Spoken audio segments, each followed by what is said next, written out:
What's up everyone, welcome back to our component library / design system series. Today we're going to look at creating some radio buttons and checkboxes. Don't worry if you haven't followed along so far, there is an exercise file in the description box with everything you need. There's also a link to sign up to Figma if you've never used it before.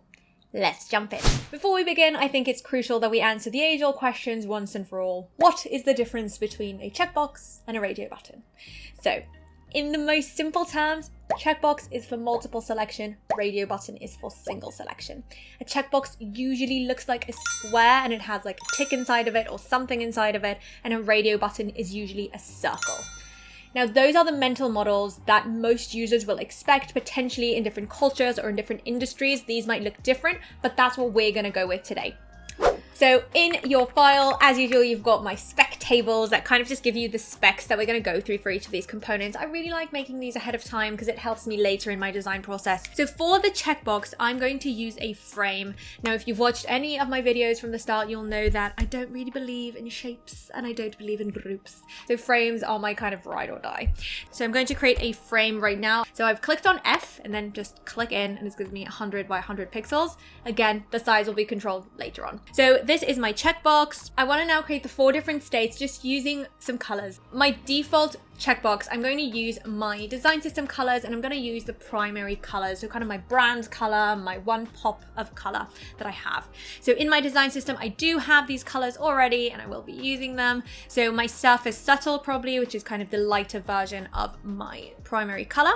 And then I always want to have a stroke around these because they need to pop on the page. So I'll probably use my lighter border color. You don't have to use any design system for this. You can use whatever colors you want. I'll duplicate this. So I'm holding down Option and Shift. Now, when it's hovered over, I think all I'm going to change is probably the border. Yeah, I'm going to change the border to a darker color when I'm hovering over it. Then I want to do the selected state. So the selected state is when actually I have the tick inside of it. So I'm going to hold down Option and Shift and drag it out to here. In this one, I don't think I want to stroke, and I think I want to use my default color. So that's my primary color. I'll insert the icon into here in a second. For error, I'm going to duplicate my hover state. So the way I have my design system set up, I have some semantic colors, which means these are colors that have some meaning to them. So for example, all my primary colors here, you can see I've got a surface subtle, lighter, default darker, border subtle, lighter, etc. And I have these different variable modes with the meaning. So I've got error, warning, and success. Now, because I have it set up this way, in order to create this error state, because the colors I'm using here are already my semantic ones, all I have to do is change the variable mode in my semantic colors. Instead of using primary, I want to use warning. And you see that swaps that out straight away. If you want to see the video where I created all of these colors, I'll link it somewhere here. So I've got my default hover selected and error state. I want to add in the icon. So I'm just going to go into my icons page, but again, you can get these anywhere. There's so many plugins out there and libraries. I'm going to grab my checkbox. So copying it, and I'm gonna paste it inside of here. Now again, I'm not really worrying about the size of it because I'm gonna control this with variance in a sec, and I want the color to be probably on negative. So in my design system, I have a negative text color, which is for things that sit on top of a darker background.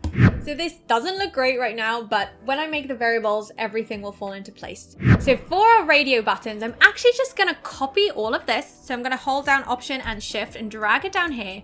And you'll see why I can do this in a second, because we're gonna put some variables on it that make it just a circle. So it doesn't really matter if it's not a circle right now. The radio buttons obviously don't need a checkbox. So I'm gonna remove this checkbox. And instead of it, I'm actually just gonna add another square inside. Now, I know I said I don't like shapes, but I'm gonna use a shape here.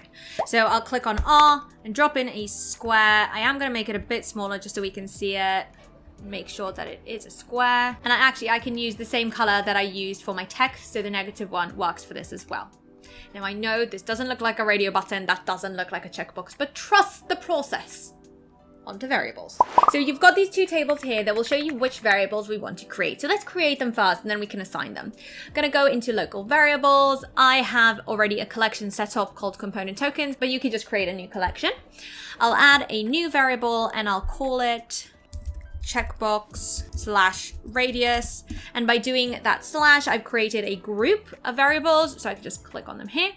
And then my first one is a small radius. So I already have in my sizing tokens, I already have some radius kind of tokens already, just so I narrow down my ability to use every single number in the scale. So I am going to call out to this small one, but it's just a 4. So you can either call out to your 4 primitive or just write the number 4, whatever you want. So in my component tokens, checkbox, and I will call out to radius small, create another one. Now this is just the size, so the width and the height, and that's going to be 24. So I have 24 over here, and then full padding. So number, and I'm calling out to number 2. Great. Now let's create the radio button tokens. So I'll create a variable number radio/radius. And then in the radio, I'm going to use my full radius, which is just 999. So I have one of these in my primitives and in my radius tokens, which just gives me a full circle kind of every time because 999 is a really big number. Then I need my size variable, and this one is 24 as well. And then my full padding on this one is a 4 and a 4.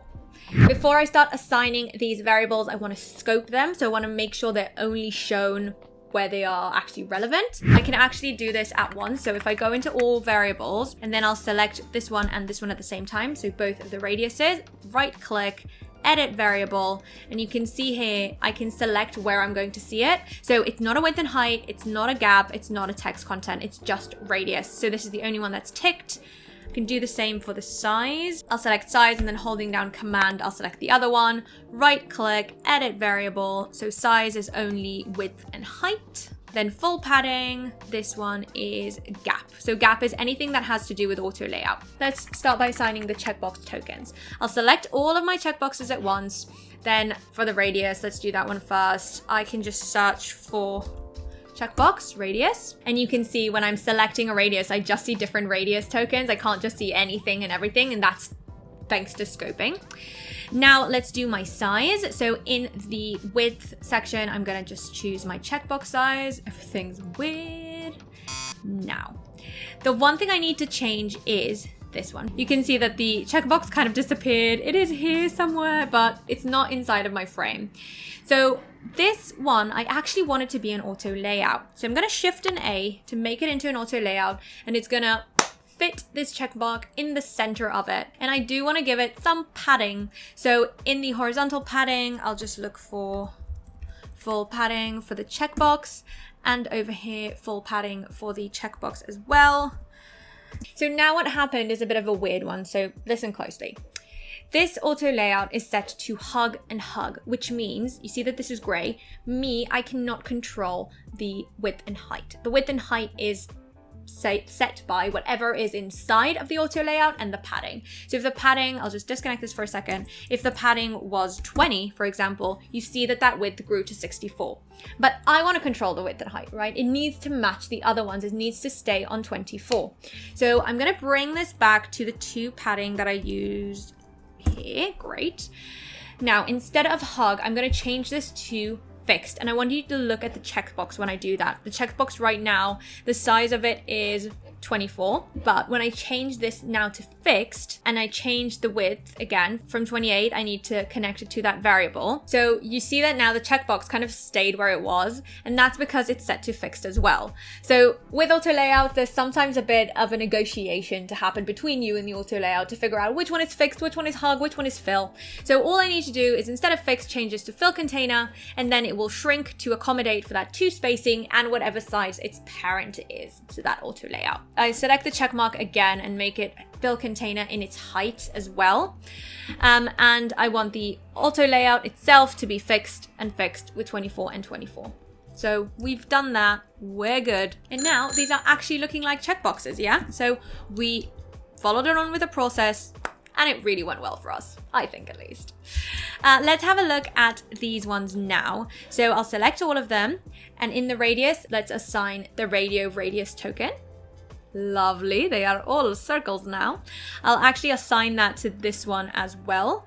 So let's go in here and say radius full. Now we need to assign the width and the height. So this one is going to be an auto layout, just like the top one. So I will Shift A on it now, select them all. Our width is apply variable radio size, and our height is apply variable radio size. Great. I just need to fix the item inside of this one again. So the frame itself, I'll make sure that my padding is set to my radio padding before I do anything else. Great. And then I will select that little circle inside of it. It is a rectangle for me, but it doesn't have to be. And I'll set it to fill container and fill container. So, see what happened here? It's not a square anymore. I wonder why that is happening. Ah, that's why, because I set these to different paddings. So which one of these is wrong? So this is full padding for radio. This one I set it to full padding for checkbox by accident. Perfect. Great. So now, just bring these closer together. This really looks good, right? This looks like a radio button. This looks like a checkbox. We're getting there. Now the next step, I do want to add a label to these buttons. So I'll just do that now. I'll click on T, tap in and write label. I'm gonna use my text styles. So I will use a body, just style. And then I'll put these into an auto layout. So Shift A, the spacing between them, I'm just gonna use, let's say an 8. So I need to have this label on all of them. I'm gonna do this kind of the lazy way. I'll duplicate this one, so Command D, then I'll copy the checkbox that I want to replace. I'll right click on the checkbox that I'm kind of replacing it with and just say paste to replace. Yeah, and then just, it cuts the other one and pastes the other one instead of it. I'll do that for all of them now. The really important thing is to make sure that there is a clear visual difference between your checkboxes and your radio buttons. Because I only use 4 pixels for the radius, I think it does look kind of good, and there's enough differentiation between the square and the circle. The next step is to create these into components and add some component properties to make them really versatile. So I'll put all my checkboxes into one component set. Move that up a bit, and then all of my radio buttons into another component set. So let's start with my checkboxes. I'll just move this down here. For my checkboxes, first thing I need to create the different variations. So in my component, because it's a component set, I already have one property set up, but property 1 doesn't mean anything. So I'll double click on that and change it to state. Then I'll go into every variation and change kind of the value. So this one is hover, this one is selected, and this one is error. The next thing, I want to create an instance swap for my tick. So because my icon is a component, so this is an instance of a checkmark component, I want to create the ability for the user to choose a different icon if they want the icon to be an X or a minus or a plus or anything like that. So I can go into my design panel, and next to where I can just myself change the instance, I have the apply instance swap property button. I'll click on it to create a new component property, and I'll call it icon.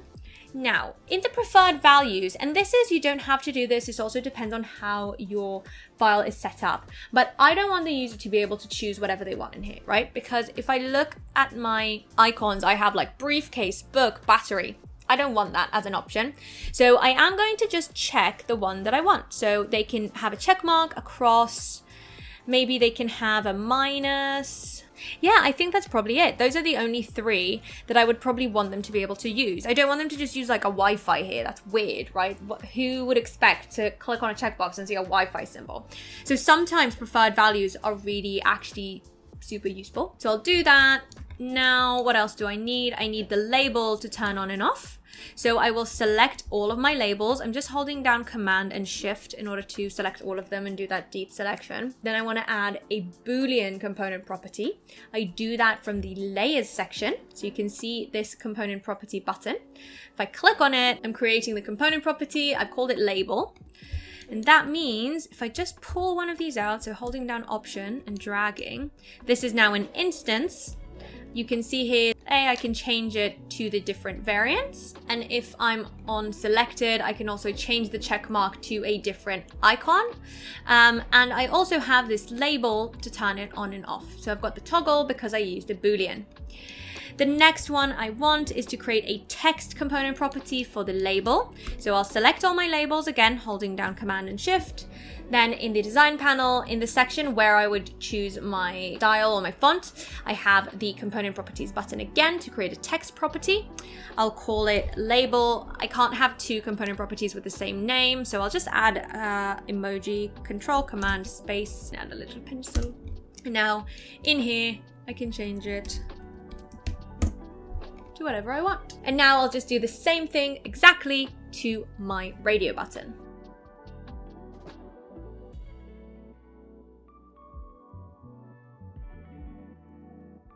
So now that I've done that, I've got my radio buttons and my checkboxes, and they're all componented. I can turn the labels on and off.